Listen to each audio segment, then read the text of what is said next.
First up, we're going to talk about converse of a conditional statement. So a conditional statement, that's just the fancy math logic term for if then statement. So if, call that P, then Q. The terminology for this is the hypothesis, and this is the conclusion. And this is the way of saying, if you know that P is true, then Q necessarily also has to be true. So let's take a look at the converse of that statement. That's where you switch the conclusion and the hypothesis. So that would be for this one, if Q,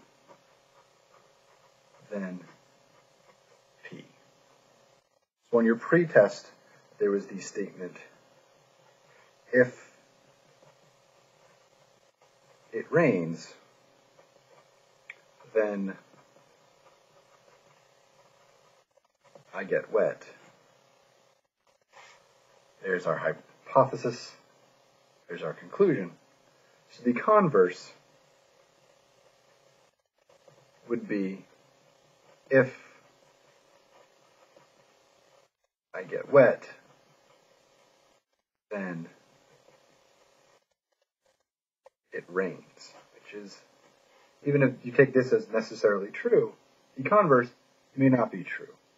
In this case, you can get wet by reasons other than it's raining. The second more mathematical statement goes, if 2x plus 1 equals 5, then x equals 2, or x equals 3. In this case, it's certainly a true statement. A little bit of algebra will tell you if 2x plus 1 equals 5, then the only value of x is necessarily 2. So if it's x being 2 is equivalent to being x is 2 or x equals 3. Converse, again, there's our hypothesis, there's our conclusion, and we will reverse them. If x equals 2 or x equals 3, then 2x plus 1 Here it's even more obvious that the converse is not necessarily true. While it is true that if x equals 2, then multiplying by 2 and adding 1 will get you 5. If x equals 3,